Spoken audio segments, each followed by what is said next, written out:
Esse texto eu escolhi porque ele é chamado de o canto do servo.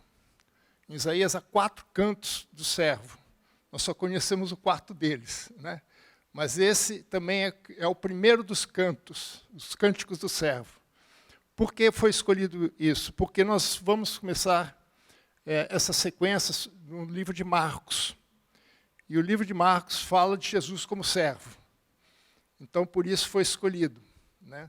E Isaías fala muito sobre isso, né? Sobre o servo de Deus, né? O último canto é chamado servo sofredor, né? Mas esse que nós lemos é o primeiro dos 4. Então vamos ler Marcos capítulo 1, nós vamos ler até o versículo de número 13. Princípio do Evangelho de Jesus Cristo, Filho de Deus. Conforme está escrito na profecia de Isaías: Eis que envio diante da tua face o meu mensageiro, o qual preparará o teu caminho. Voz do que clama no deserto: preparai o caminho do Senhor. Não sei se a Gisele escolheu a música proposital, mas a mensagem é essa, né? Voz que clama no deserto: preparem o caminho do Senhor, endireitai as suas veredas. Apareceu João Batista no deserto, pregando o batismo de arrependimento para remissão dos pecados. Saíam a ter com ele toda a província da Judéia e todos os habitantes de Jerusalém, e confessando seus pecados, eram batizados por ele no Rio Jordão. As vestes de João eram feitas de pelos de camelo, ele trazia um cinto de couro e se alimentava de gafanhotos e mel silvestres. E pregava dizendo: após mim vem aquele que é mais poderoso do que eu, do qual não sou digno de, curvando-me, desatar-lhes as correias das sandálias. Eu vos tenho batizado com água, ele, porém, vos batizará com o Espírito Santo. Naqueles dias veio Jesus de Nazaré, da Galileia, e por João foi batizado no Rio Jordão. Logo ao sair da água, viu os céus rasgarem-se e o Espírito descendo como pomba sobre ele. Então foi ouvida uma voz dos céus: Tu és meu filho amado, em ti me comprazo. E logo o Espírito o impeliu para o deserto, onde permaneceu 40 dias, sendo tentado por Satanás. Estava com as feras, mas os anjos o serviam.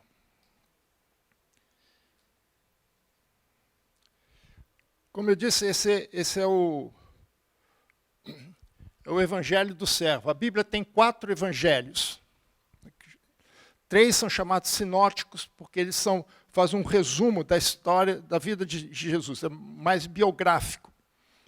E a razão de ser 4 é simples, porque 4 até hoje a gente considera como universalidade, né? Quando a gente procura alguma coisa, fala assim, você já procurou em todos os cantos? A gente fala assim, procurei nos 4 cantos, né? Quer dizer, procuramos em todos os lugares. Então, o fato de ter 4 é para que nós tenhamos uma visão completa de Jesus. E realmente elas se completam. Por exemplo, o primeiro que nós temos na sequência é Mateus. Mateus era um levita, foi discípulo de Jesus. Ele era, antes de servir a Jesus, antes de entrar no ministério com Jesus, ele era publicano, coletor de impostos, era da Receita Federal.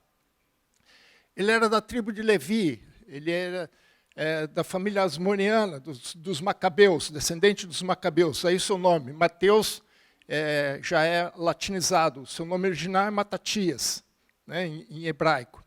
E ele escreve o seu evangelho para os judeus. O objetivo dele é mostrar que Jesus era o filho de Davi, portanto era rei de Israel, cumprindo as promessas de Deus para Davi. Esse é o objetivo de Mateus. Jesus, o rei, o evangelho do rei. Marcos, que nós vamos ver hoje, é o evangelho do servo. Quer dizer, ele sai da posição de rei e vem para a posição de servo. Lucas é o único autor bíblico que não era hebreu, ele era grego, um médico, e que, inclusive, fez parte do ministério de Paulo. No capítulo 27 de Atos, quando Paulo vai preso para Roma, né, num dos vários naufrágios que Paulo passou, ele estava lá. Vocês podem ler o texto, ele relata na primeira pessoa do plural, portanto, ele estava junto com Paulo. Como médico e como grego, ele deu uma visão muito humana de Jesus. Então, ele retrata Jesus como filho do homem. E ele retrata a partir das recordações de Maria, sua mãe. E talvez ele tenha feito essa entrevista com ela em Éfeso, possivelmente, não sabemos. Mas Lucas fala muito sobre a infância de Jesus e sobre essa humanidade de Jesus. É o único que fala que Jesus suou sangue no Getsemane. E João, o último dos 4 evangelhos, ele tem uma visão um pouco diferente. Ele foi escrito quase 50 anos depois, no final do primeiro século, lá pelo ano 90, 95, por aí. E ele tem uma visão diferente dos outros, porque ele fala muito sobre os discursos de Jesus. Por isso que ele começa dizendo que Jesus era o Logos, né, a palavra, como muitos textos traduzidos por verbo, mas é a palavra de Deus. É Deus falando, é muitos discursos de Jesus. Então, João, que também era discípulo de Jesus, era parente de Jesus, inclusive por parte de Maria, era primo de Jesus por parte de Maria, e ele retrata Jesus como filho de Deus. Então, nós temos aqui 4. Jesus, o rei, o servo, filho do homem, filho de Deus. Então, o rei e o servo, em 2 posições distintas. Uma como soberano, outra como servo. E depois nós temos o filho de Deus e o filho do homem. Então, Jesus como totalmente Deus, integralmente Deus, e Jesus também como totalmente, integralmente homem. Então, por isso que essas 4 visões, aparentemente antagônicas, mas elas são complementares. O versículo-chave que a gente pode tomar de Marcos, que retrata bem, resume bem a ideia de Marcos, é o capítulo 10, versículo 45. Marcos 10, 45, que diz assim: pois o próprio Filho do Homem não veio para ser servido, mas para servir e dar a vida em resgate de muitos. É o próprio Jesus que diz isso. Ele diz que ele veio não para ser servido, mas para servir. E o serviço maior que ele faz é dar a sua vida para que nós pudéssemos resgatados, ou seja, restaurada a nossa comunhão com Deus. Esse é o versículo-chave, esse é o versículo central do Evangelho. Se a gente quiser entender Marcos, nós precisamos entender essa mensagem de Marcos, que Jesus diz: eu vim para servir e não para ser servido. E quem é Marcos? Quem é esse autor? O nome Marcos, ele vem do latim, que significa servidor de Marte. Marte era o deus da guerra dos romanos. E ele, embora ele fosse judeu também, na verdade levita, possivelmente levita, ele tinha um nome latino, como por exemplo, Paulo também não é um nome hebraico, Paulo é um nome latino, né? Muitos judeus da dispersão tinham esse duplo nome, um nome hebraico e um nome latino. Barnabé era José em hebraico, mas ele tinha o seu nome também em latim, por conta dessa característica que muitos judeus da dispersão tinham. O Evangelho ele não traz o nome do autor, né? Ele não diz quem escreveu, propriamente dito. Mas, desde o primeiro século, quer dizer, nem mesmo a virada do século, né, já no primeiro século, na segunda metade do século, alguns autores desse período, ainda chamado período apostólico, depois patrístico, já reconheciam esse evangelho como sendo Marcos o seu autor, né? E o seu nome original, hebraico, é João, nome bastante comum naquela época. E é interessante que João Marcos tem muitas referências dele na Bíblia. Ele é uma pessoa assim, tem muitas informações acerca dele. Por exemplo, foi na casa dele que a igreja de Jerusalém começou a se reunir. Veja Atos 12:12. Atos 12:12 diz assim, foi após a prisão de Pedro, né, quando Pedro foi libertado. Considerando ele a sua situação, resolveram ir à casa de Maria, mãe de João, cognominado Marcos, onde muitas pessoas estavam congregadas e oravam. Então, na casa dele, né, da sua mãe, Maria, havia reuniões da igreja. Né? Havia aqui, no caso, quando Pedro foi preso, a igreja se reuniu na casa dele para orar, intercedendo por Pedro. Ele também era primo de Barnabé. Por ser primo de Barnabé, possivelmente ele também fosse da tribo de Levi, porque Barnabé era levita. Veja Colossenses 4:10. Colossenses 4:10. Ele diz assim, saudai-vos Aristarcos, prisioneiro comigo, e Marcos, primo de Barnabé. E a palavra é primo mesmo, primo-irmão. A tradução seria primo-irmão. Algumas traduções trazem como sobrinho, mas o termo certo é primo. Né? E ele continuou, sobre quem receber essas instruções, se ele for ter convosco, acolhei-vos. Esse texto também mostra que ele pertencia à equipe missionária de Paulo. E ele foi na primeira viagem missionária. Veja Atos 13:5. Atos 13:5. Chegando a Salamina, anunciava a palavra de Deus nas sinagogas judaicas e tinham também João Marcos como auxiliar. Então, na primeira viagem missionária, ele já tinha saído de Jerusalém e ido para Antioquia, junto com Barnabé, e lá Paulo e Barnabé saem para a sua viagem missionária, e Barnabé leva o seu primo junto com ele, e ele participa desse início.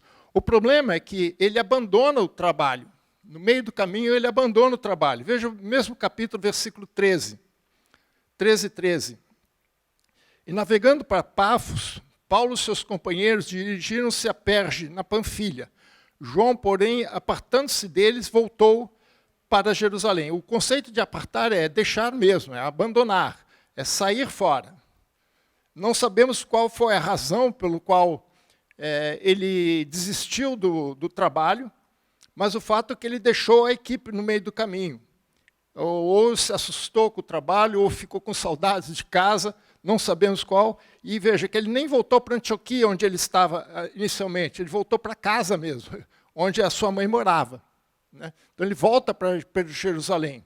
E esse retorno acaba trazendo problemas entre Paulo e Barnabé no futuro. Quando Paulo volta para a sua nova missão, quando ele retorna da primeira missão, do primeiro trabalho missionário, volta para Antioquia, quando ele vai iniciar a segunda viagem missionária dele, ele deseja levar João Marcos junto com ele. Mas Paulo achou que não deveria. Veja no capítulo Atos 15, 37 a 39. Atos 15, 37 a 39. E Barnabé queria levar também a João, chamado Marcos, mas Paulo não achava justo levarem aquele a quem se afastara. Afastar aqui o termo, a tradução literal é abandonado. Então ele tinha abandonado, ele lá abriu mão mesmo, não simplesmente afastou por algum motivo justificável, mas ele abandonou o trabalho. E Paulo achava que, como ele tinha feito isso uma vez, ele ficou com receio que ele fizesse de novo. Então ele não achava justo ele fazer parte da segunda viagem com eles, por conta da atitude que ele tinha tido. Então ele havia se afastado desde a Panfilha, não os acompanhando no trabalho. Houve entre eles tal desavença que vieram a separar-se, Paulo e Barnabé. Então João Marcos foi responsável por uma briga entre os dois companheiros de missão, Paulo e Barnabé. Então, o que fez Barnabé? Então, Barnabé, levando consigo a Marcos, navegou para Chipre. E não foi à toa que ele foi para Chipre, porque Barnabé era natural de Chipre. Então ele volta, na verdade, para sua cidade natal, possivelmente para levar o evangelho para lá. E leva o seu primo, que tinha parentes ali também. Né? Se era primo, ele tinha parentes deles ali. Só que, apesar disso, anos mais tarde, João Marcos volta a participar do trabalho com Paulo. Não sabemos o que aconteceu, como aconteceu isso, mas Paulo ele reconhece novamente a importância de Marcos para ele e ele traz de volta. Não sabemos em que momento, a Bíblia não relata isso, mas veja que ele fala em 2 Timóteo 4:11. 2 Timóteo é a última carta de Paulo, a carta de despedida de Paulo, né? E ele diz assim, somente Lucas, o evangelista Lucas, né, que fez parte da equipe dele, né, somente Lucas está comigo. Toma contigo Marcos e traze-o, pois ele me é útil para o ministério. Quer dizer, aquele que abandonou, que Paulo falou, você não quer mais esse cara, porque esse cara abandonou, pisou na bola com a gente, não quero mais ter trabalho com esse cara, que ele não tem compromisso. Agora Paulo volta a dizer assim, traga esse cara de volta, porque esse cara é útil, porque Paulo enxergava nele um sucessor dele no trabalho. Embora ele tivesse Timóteo também ao seu lado, né? Mas ele falou assim, vem você com Marcos, vem os dois juntos. Eu quero vocês dois aqui perto de mim. Então, depois disso, ele faz parte do ministério de Pedro. Veja o 1 Pedro 5,13. 1 Pedro 5,13. Aquele que se encontra em Babilônia, também eleita, vos saúda, como igualmente meu filho Marcos.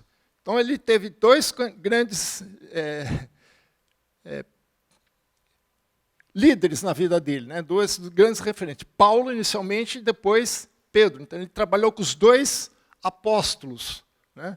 E acredita-se que ele tenha feito parte dessa missão com Pedro, quando Pedro foi para Roma, que possivelmente foi ali que ele escreveu o seu evangelho. Agora, interessante, algumas passagens, algumas situações, que a gente não tem assim, uma confirmação, mas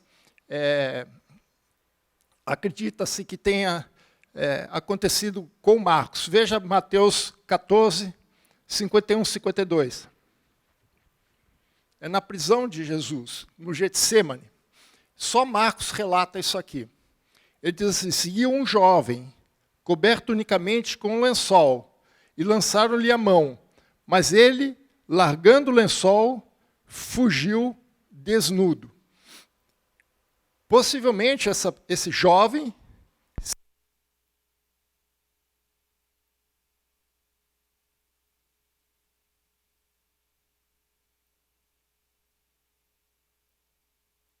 som, ok. Só regula aí a altura.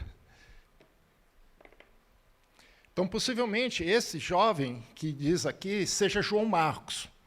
Isso nos leva a mais duas possibilidades. Como a casa dele tinha sido base da igreja de Jerusalém, no seu início, é possivelmente que a última Páscoa de Jesus, né, quando ele institui a Santa Ceia, que a gente chama de Santa Ceia, né, a nova aliança, tenha sido feito na casa deles, no cenáculo da casa deles.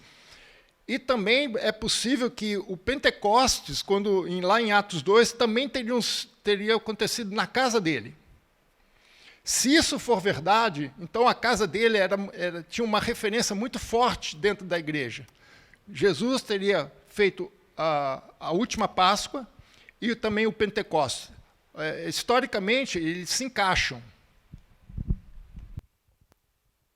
E também faz sentido isso, por conta que a igreja se reunia ali. Então, não foi à toa que a igreja se reunia ali. E também, se esse jovem, Marcos, é possível que fosse ele realmente,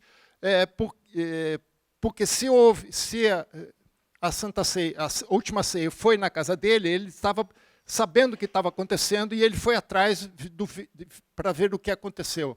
Então, Marcos ele tem uma presença muito forte nos evangelhos. muito forte na vida de Jesus. Ele não foi discípulo propriamente de Jesus como os apóstolos, mas ele conhecia Jesus. Né? Ele não era uma criança, ele era um jovem. Né? Conhecia Jesus. E depois fez parte do ministério tanto de Paulo quanto de Pedro. É esse rapaz, né, que mais tarde escreve esse evangelho. Então ele conhecia Jesus, conhecia os apóstolos, ele tinha uma boa relação com eles, e a casa deles era havia muitas reuniões da igreja de Jerusalém na casa dele. Marcos é considerado como o primeiro dos 4 evangelhos a ser escritos. Muitos outros foram escritos, mas os demais que foram escritos, muitos deles não têm um conteúdo que a gente chama canônico, bom, né? A qualidade dele. Né? Tem uns evangelhos aí que a gente tem influências gnósticas e de outras linhas filosóficas da época. Mas acredita-se que Marcos tenha sido dos 4 o primeiro a ser escrito. Né? E os demais, principalmente Mateus e Lucas, têm usado Marcos como ponto de partida. Porque há uma estrutura em Marcos que a gente vê repetido nesses 2 evangelhos. Não em João, porque João segue uma outra linha. Né? Mas o esquema que Marcos usa, a gente vê repetido, tanto em Mateus como em Lucas. Porém, cada um deles coloca alguns fatos que são importantes dentro da visão de cada evangelista, de cada escritor, para trazer aquilo que cada um quer. Né? Mateus com a sua visão judaica, Lucas com a sua visão grega. Né? E como ele foi participante do ministério de Pedro, e Pedro foi um dos principais discípulos de Jesus, Marcos deve ter se baseado nas pregações, naquilo que ele escutou e aprendeu de Pedro. Então se diz que Marcos, na verdade, são recordações de Pedro. É o evangelho que, embora Marcos tenha escrito, mas o seu conteúdo veio a partir de Pedro. E isso faz sentido, porque analisando um pouco a personalidade de Pedro, um temperamento mais sanguíneo, mais agitado, né? É natural que ele tenha, para ele, seja mais importante aquilo que Jesus fez, né? do que Jesus falou. Quem se preocupa mais com o que Jesus falou é João e Mateus, né? Quando tem o Sermão do Monte. Né? Então, faz muito sentido pensar, entender que Marcos se baseou nas recordações e nas lembranças de Pedro, do que ele escutou de Pedro em suas pregações, principalmente quando Pedro esteve em Roma, pregando aos romanos. Né? Então, ele foi escrito para os romanos. E é por isso que ele é chamado também o Evangelho da Ação. É Jesus fazendo. Vocês vão reparar que tem muitos... Você quer ler sobre milagres de Jesus, você tem que ir no Evangelho de Marcos. Porque os romanos, eles se importavam muito com aquilo que as pessoas fazem, conquistas. Né? Os feitos das pessoas eram muito importantes para eles. Os gregos já se preocupavam mais com o que a pessoa pensa, o que a pessoa fala. Né? Enquanto que os romanos é aquilo que ele fez. Né? Por isso que ele tem muita ação. E ele também é rico em latinismo, ou seja, muitas palavras latinas ele usa, como pretorium, centurion, né? Centurião, né? Tudo em latim que ele só translitera para o grego. E várias expressões típicas do hebraico e do aramaico, né? Ele também faz traduções, como, por exemplo, Gólgota, que não é uma palavra latina, mas ele traduz caveira. Né? Então, por conta disso, a gente percebe que o público-alvo dele não era judeus, mas eram os romanos. É interessante porque Pedro não era o apóstolo dos gentios, né? Mas ele era apóstolo dos judeus, né? Da circuncisão, como eles chamam. Mas ele esteve lá, possivelmente ele foi complementar o trabalho que Paulo começou lá. Né? Então ele é muito rico nesse tipo de latinismo, de preocupação de que o seu leitor entendesse as expressões que ele coloca. o seu propósito é visivelmente evangelístico. Aí você pergunta, mas pastor, os outros não são evangelísticos? Não, não são. Mateus não tem preocupação de evangelizar judeus, mas de provar que Jesus era o rei. É assim como Lucas. Lucas não tem essa preocupação, mas Lucas tem a preocupação de provar a Teófilo, que foi quem o comissionou a fazer esse trabalho, é de que tudo aquilo que eles já tinham ouvido acerca de Jesus realmente era fato, era real. Isso a gente vê no capítulo 1 de Lucas. Então o objetivo dele não era alcançar pessoas, mas provar alguma coisa. Ou que Jesus era realmente filho de Davi, portanto, rei de Israel, ou que aquilo que tudo que Teófilo tinha escutado acerca de Jesus realmente era fato e não era uma lenda, né? Não eram, como se fosse nos nossos dias hoje, seria fake news, né? Ele falou, não são fake news, são fatos que realmente aconteceram. Então são focos um pouquinho diferentes. Então o evangelho de Marcos, não, ele já se preocupa realmente em trazer uma mensagem para que os romanos aprendessem acerca de Jesus e se convertessem. Então ele enfatiza mais a mensagem do que o mensageiro. Aquilo que Jesus fez, né, para que as pessoas entendessem quem era Jesus através dos seus feitos. E uma palavra que é importante no evangelho é a palavra que nós traduzimos, que dependendo do texto, traduz de forma diferente, mas a palavra imediatamente. Ela aparece mais de 40 vezes no evangelho dele. Em 16 capítulos, mais de 40 vezes lhe aparece esse termo.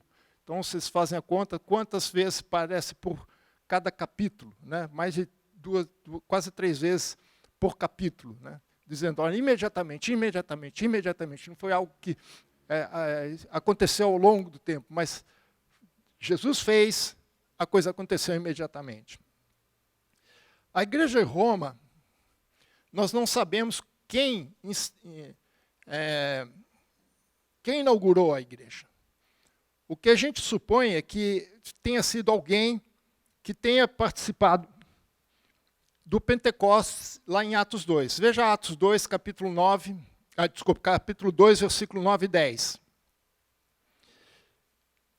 Capítulo 2, versículo 9 e 10. Somos partos, medos, elamitas e naturais da Mesopotâmia, Judéia, Capadócia, Ponto, Ásia, Frígia, Panfilha, Egito, regiões da Líbia, regiões de Cirene e romanos aqui residentes. Então, esses romanos, quando voltam para Roma, levam a mensagem do Evangelho.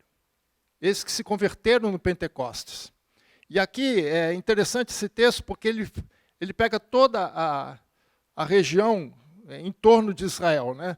Mesopotâmia e Judéia Judéia é o próprio país, né? A própria região. Mesopotâmia é a antiga Babilônia, ao ocidente de Jerusalém, de Israel. Capadócia, Ponto, Ásia, Frígia e Panfilha, é o que a gente chama de Ásia Menor, hoje fica na Turquia, aquela região. A Capadócia ainda tem esse nome, ali na Turquia, né? Egito, Líbia e Cirene, norte da África. Então, veja, pega tudo ali, né? Toda aquela região. E Romanos é a Europa. Então, tudo que a gente pode conhecer, que a gente conhece ali da civilização dessa época, estava representado ali no Pentecostes. E entre eles os romanos. E possivelmente algum grupo que estava nesse momento em Pentecostes, em Jerusalém, levaram o evangelho para Roma. E Roma era uma das maiores cidades da época. Estima-se que tinha mais de 1 milhão de pessoas em Roma. Era a capital do mundo na época, né? Campinas tem 1.200.000 hoje, né? E a presença judaica ali, a presença dos judeus, era muito forte.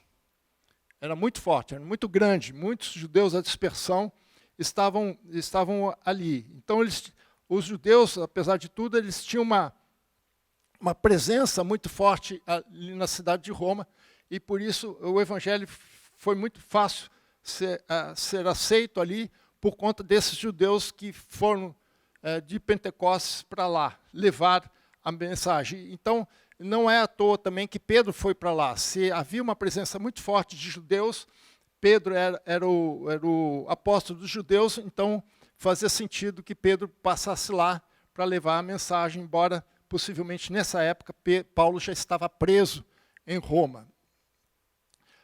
Nessa época, a igreja de Roma já estava estabelecida, então não foi o evangelho, né?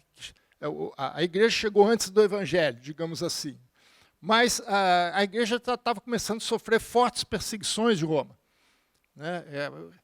Os imperadores romanos alternavam de seus humores em relação tanto aos judeus quanto aos cristãos. Quando nós fizemos estudo lá de Corinto, lá no primeiro capítulo, nós vimos que alguns companheiros de Paulo, que eram judeus, foram expulsos de Roma, né?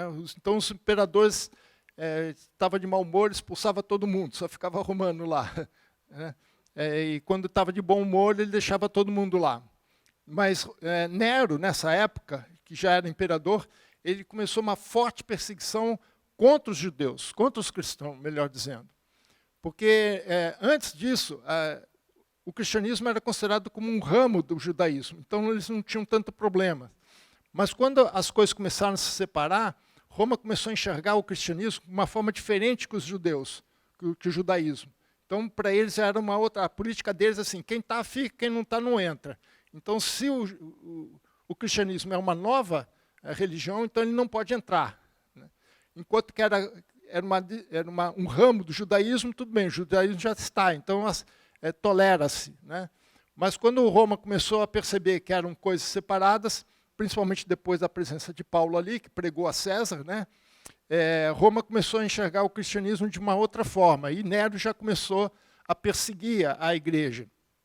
Tanto que ele coloca fogo na cidade de Roma, que veio um cara meio, não batia muito bem da cabeça, ele coloca fogo na cidade e acusa os cristãos, tentando jogar a cidade contra o cristianismo, né? Não deu muito certo, porque o pessoal descobriu qual era a verdade. E foi nessa época, né, que Paulo e Pedro foram executados em Roma. Não temos assim a precisão dos anos, que há alguma divergência. Alguns acreditam que foi no ano 65, outros 67, mas foi mais ou menos nessa época, e que também foi a época que Marcos escreveu o Evangelho, né, para deixar como legado à igreja aquilo que Pedro pregou, para que o Evangelho pudesse alcançar outros, mesmo depois da prisão desses dois apóstolos. Então esse é o panorama do livro, né, do seu autor, da sua condição. E é por isso que a gente vê essa atitude de Marcos de salientar aquilo que Jesus fez muito. A gente percebe já na introdução que ele não entra em alguns detalhes, ele vai direto no assunto, né?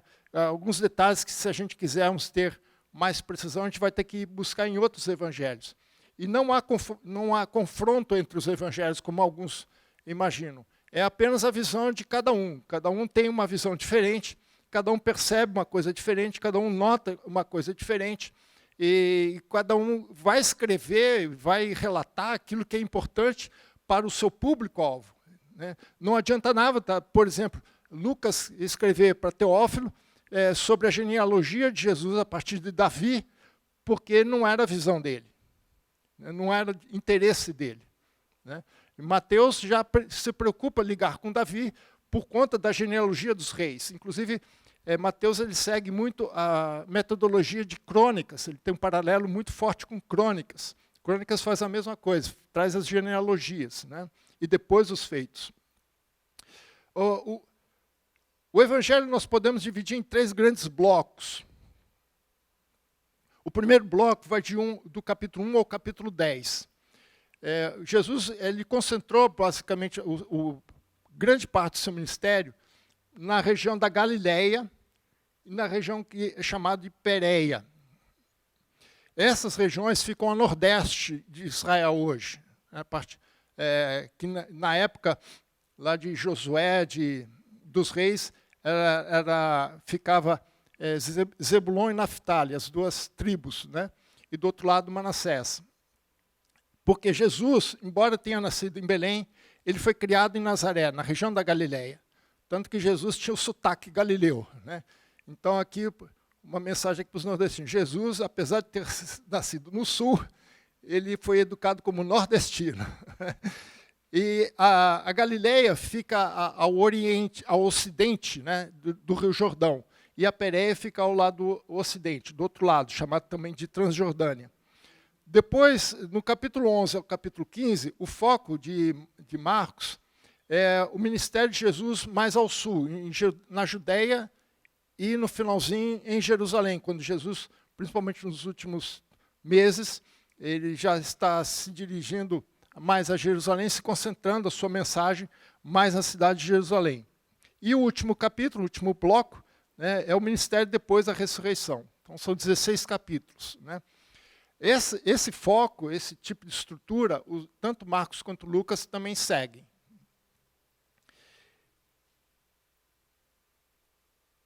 Bom, esse é o panorama, né, do livro, do seu autor. E é interessante como ele começa. Ele já começa dizendo assim, versículo 1. Princípio do Evangelho de Jesus Cristo, Filho de Deus. Quando ele usa essa palavra princípio, né, João também usa esse termo, mas João usa esse termo de uma forma um pouquinho diferente que Marcos. Por quê? Porque em João ele coloca o artigo na frente, no princípio, ele coloca uma preposição antes. Em Marcos não tem essa preposição. O que isso nos mostra? Isso nos mostra que esse primeiro versículo, na verdade, é o título do livro, ou o título do texto que ele está escrevendo. Esse era típico da língua grega. Quando fala princípio de alguma coisa, sem o artigo, ou sem uma preposição, ele está indicando que ali é o tema, ou o assunto, ou o título do livro. Então, é um dos poucos que tem título, né? Então, quando a gente fala Evangelho de Jesus Cristo, Filho de Deus, é o título da obra. Então, e qual é o assunto da obra? É o Evangelho. Mas não é qualquer Evangelho, é o Evangelho de Jesus. E o que significa Evangelho? Evangelho, a palavra significa boas novas ou boas notícias. Inicialmente, os gregos usavam isso aí no sentido militar. Ou seja, quando havia uma guerra, alguma luta, uma disputa entre alguma cidade grega e o seu inimigo, quando havia uma vitória ou alguma notícia de vitória, o mensageiro ia até a cidade levar boas notícias de vitória, né? Isso é bem conhecido naquela batalha de Maratona, né? Daquele soldado mensageiro que depois virou uma prova olímpica de 42 quilômetros, porque ele correu 42 quilômetros e morreu, levando a notícia que a Grécia tinha vencido a batalha, né? Mas esse conceito é antigo, né? Só que depois, posteriormente, esse termo foi sendo usado em outras aplicações. Veja só como exemplo, e no Antigo Testamento tem essa palavra, né? Veja, por exemplo, 1 Reis, capítulo 1, versículo 42. 1 Reis 1, 42. Na época foi a coroação de Salomão, né? Só que o irmão dele tentou usurpar o trono. Mas estando ele ainda a falar, eis que vem Jonatas, filho de Abiatar, o sacerdote. Disse a Adonias, que tinha usurpado o trono: entra, porque este homem valente trazes boas novas. Lógico, em hebraico não, mas na Septuaginta, que é a versão grega, você busca lá e vai estar escrito Evangelho, né? Então esse é o conceito, boas novas, boas notícias, algo bom. Sempre está trazendo algo bom, alguma coisa, uma notícia de vitória, uma notícia importante para eles, né? Então, Evangelho é esse conceito, né, de boas notícias, de alguma coisa, de alguma conquista, de alguma vitória que se obteve, né? Agora, não é qualquer evangelho, não é qualquer boa notícia. A boa notícia é Jesus. A boa notícia é Jesus. O nome Jesus, né, que já a gente conhece, vem do hebraico Yeshua, ou Josué, né, no Antigo Testamento é traduzido por Josué, que significa o Senhor salva. Então, esse Jesus, esse que tem seu nome como salvação, o Senhor da salvação, ele é o centro das boas novas. E esse é o Evangelho, né? Jesus, é a boa nova. E a palavra Cristo aqui, ele não é um nome, embora a gente transformou em nome, né? Cristiano, Christian, né? Mas ele é um título, na verdade. Ele corresponde ao título Messias, ou Machia, em hebraico. Né? Então, como ele está se dirigindo aos romanos, possivelmente a alguns judeus romanos, ele está dizendo que esse Jesus é o Messias. Esse Jesus é o Cristo. Mas não é qualquer Jesus e qualquer Cristo. É o Filho de Deus. A palavra Messias sempre se refere a ungido. Né? A tradução literal é ungido. Mas ser ungido significa ser escolhido por Deus. Ser separado por Deus. Para alguma missão, para alguma obra. A palavra é bem mais genérica no hebraico, principalmente no antigo. Nós é que acabamos usando de uma forma mais específica, para um Messias específico, para um ungido específico. E é esse ungido específico que Marcos vai trazer. Esse Messias que foi escolhido, foi ungido por Deus, foi separado por Deus, é Jesus. Por isso que ele fala, Filho de Deus. Né? Então, isso ele também atesta a divindade de Jesus. Jesus não é um simples homem, mas ele é um Filho de Deus. Então, essa introdução não é apenas um título para Marcos, né, para descrever a vida de Jesus, mas ele também define o seu conteúdo, o seu propósito, mostrar que Jesus é o Cristo escolhido de Deus, que é o Filho de Deus, e veio para servir aos propósitos de Deus para a sua vida. E essa era a função do ungido de Deus. Portanto, em Marcos, o termo evangelho, né, que seria uma publicação das boas novas, essa boa nova é a chegada do reino de Deus por meio de Jesus. Esse é o conceito de evangelho que Marcos vai trazer e que depois os demais apóstolos vão seguir a mesma tônica, a mesma linha, mostrar que Jesus é aquele que traz o reino de Deus, aquele que vem mostrar o reino de Deus, manifestar o reino de Deus na terra. E esse testemunho, ele traz o testemunho de João Batista, que é o precursor de Jesus. Versículo 2 e 4. 2 a 4. Conforme está escrito na profecia de Isaías, eis aí envio diante da tua face o meu mensageiro, o qual preparará o teu caminho. O mensageiro é aquele que traz as boas novas, ok? O qual preparará o teu caminho. Vós o que clama no deserto, preparai o caminho do Senhor, endireitai as suas veredas. Apareceu João Batista no deserto, pregando, batizando o arrependimento para a remissão dos pecados. Então, o Marcos já começa trazendo dois testemunhos importantes. O primeiro das Escrituras, dizendo, olha, esse é aquele prometido por Deus, já de tempos antigos. Né? Ele cita duas passagens, a primeira é de Malaquias 3:1, quando fala, esse que eu envio o meu mensageiro, que preparará o caminho diante de mim. E aqui é um conceito também militar, porque quando um exército ia passar por uma região, né, ou um rei ia fazer uma viagem, ele mandava uma tropa na frente para preparar o caminho. Ou seja, se tem buraco, tapa o buraco. Se tem pedra, tira a pedra. Fazer com que o caminho seja transitável para aquele que vem vindo depois. Esse é o conceito de preparar o caminho, tirar aquilo que impede que a chegada do rei ou a chegada do exército, como era inicialmente. Então é isso. Ele vai preparar o caminho, vai preparar a chegada daquele que é enviado por Deus. Em Isaías 40, versículo 3, ele diz a mesma coisa. Né?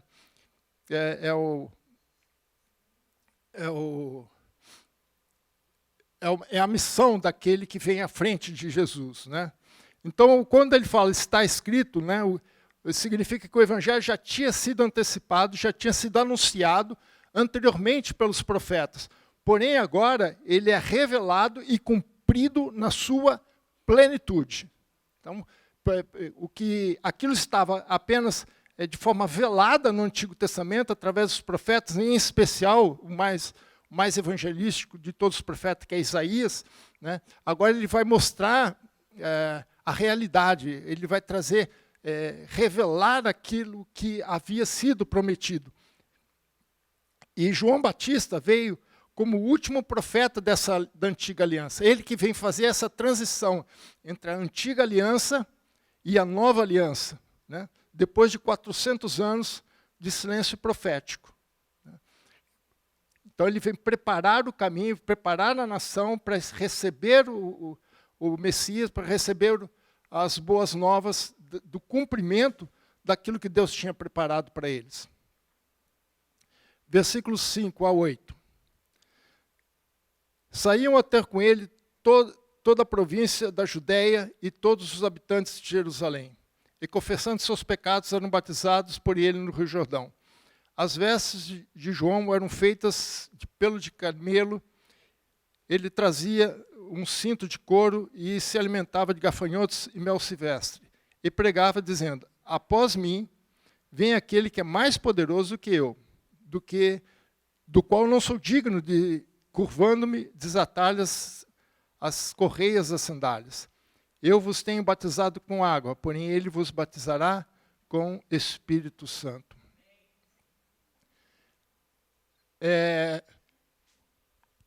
O ministério de João Batista foi interessante porque ele como o texto disse, as pessoas saíam a ter com ele no Rio Jordão. E vinham de todas as regiões, toda a província da Judéia, assim também como Jerusalém. Isso permitiu que essa confluência de pessoas, né, em torno de João Batista, que ele anunciasse aquilo que haveria, aquele que estava vindo. E ele falou assim, esse novo tempo para a nação de Israel, esse novo tempo para a humanidade, né, que era a chegada do Messias prometido. Então, João Batista não tinha tanta noção, não tinha tanta consciência, não sabia tantos detalhes, mas ele sabia que aquele que haveria de vir estava chegando. Ele sabia qual era a sua missão. E no seu ministério, como as pessoas iam até ele aproveitava esse momento, né, para preparar o caminho, para preparar o povo para receber. A mensagem de João Batista não foi diferente da mensagem de Jesus. A palavra-chave do início do ministério de Jesus foi a mesma que João Batista usava. Arrependei-vos e confessai os seus pecados. Que é essa grande pedra no caminho da humanidade para receber Jesus. Para que Jesus chegue, né? Então, essa confluência, essa capacidade de João Batista chamar pessoas para ele, permitiu com que a mensagem do Evangelho já fosse feita uma pregação inicial. E ele era muito claro, eu não sou o Messias. Inclusive em João ele pergunta, você é o Messias? Ele falou, eu não sou o Messias. O Messias, eu vim na frente dele. Eu vim avisar para vocês que está chegando. E que vocês têm que se preparar para a chegada dele. E ele vem depois de mim, mas ele é mais poderoso do que eu. Ele é mais por quê? Porque se eu prego arrependimento, para que vocês tenham seus pecados cancelados, ele é o próprio perdão. Se eu anuncio a vocês para que vocês se arrependam, ele veio trazer a solução final para o pecado. Se eu sou aquele que batiza em água, ele vai vir batizando no Espírito. Eu batizo o teu corpo, mas ele batiza o teu coração. Eu apenas venho mostrar para vocês um pouquinho daquilo que ele vai fazer. O que vocês veem no meu ministério, a nível natural, ele vai fazer nas suas vidas a nível espiritual, sobrenatural. Esse é o tempo do Messias. Essa é a mensagem do Messias. Versículo 9. Naqueles dias veio Jesus de Nazaré da Galileia e por João foi batizado no Rio Jordão. Logo ao sair da água, viu os céus rasgarem-se e o Espírito descendo como pomba sobre ele. Então foi ouvida uma voz dos céus: Tu és meu filho amado, em ti me comprazo. Além do testemunho das Escrituras, além do testemunho de João Batista, há um testemunho divino aqui. Jesus, o homem na terra, o Espírito Santo através simbolizado pela pomba, e o Deus Pai através da voz. Este é o meu escolhido. Este é aquele que vai cumprir o que eu pedi. E o Espírito Santo aqui é a fonte de poder e autoridade no ministério de Jesus. A voz que desce do céu, que depois de 400 anos em silêncio, Deus volta a falar com o seu povo. É Deus testemunhando, dizendo: este é o meu filho. E não é somente este é o meu filho, este é o único filho. Ele está no singular. O que ele quer dizer, ele não é apenas este é o meu filho, mas este é o único filho que vai cumprir aquilo que eu quero. Por isso que ele fala: em ti me comprazo, porque eu tenho prazer, porque você vai cumprir aquilo que foi determinado. Este é o meu filho. Com este é o meu filho, ele também faz uma identificação de quem é Jesus, o Filho de Deus. E também faz um comissionamento da obra de Jesus. Ele foi comissionado por Deus para cumprir a sua missão. Esse é o Cristo, esse é o Jesus. E para provar isso, depois versículo 12, 13. E logo o Espírito o impeliu para o deserto, onde permaneceu 40 dias, sendo tentado por Satanás. Estava com as feras, mas os anjos o enviaram. Isso nos mostra, irmãos, que a batalha aqui é entre o império o reino de Deus e o império das trevas. Porque mal Jesus saiu das águas, vem Satanás para tentá-lo. O Espírito é que o leva para o deserto, o Espírito que o separa. E Satanás vai lá tentar com toda sorte de tentação. E ali já começa a batalha espiritual entre o Messias, o Jesus, né, o Cristo de Deus, o escolhido por Deus, para desfazer todas as obras do reino das trevas. E é assim que ele começa o seu ministério público, com testemunho de quem ele é, com comissionamento, com identificação de quem ele é, para cumprir a vontade de Deus. Essa é a mensagem de Marcos.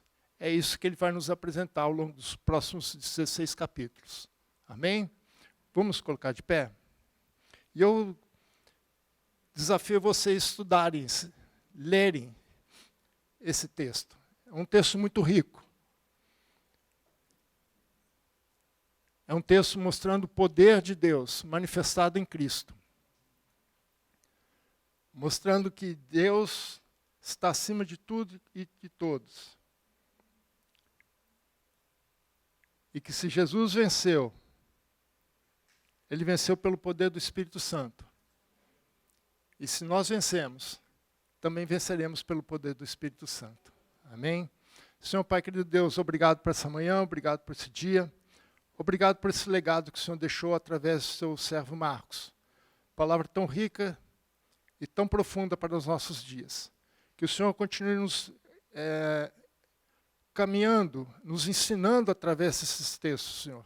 Revelando a Tua vontade para cada um de nós. Abençoa o coração de cada um, Senhor, aqui presente. Que cada palavra que nós estudarmos desse texto sejam, que encontre, Pai, guarida nos nossos corações e venha trazer frutos em nossas vidas. Abençoa cada um dos Teus servos aqui, Senhor. Abençoa esta semana. Que a Tua graça e a Tua glória esteja com cada um, dirigindo-os em todos os seus atos, todos os seus compromissos durante a semana. Abençoa-os na Tua graça, no Teu poder, em nome de Jesus. Que o Senhor te abençoe e te guarde.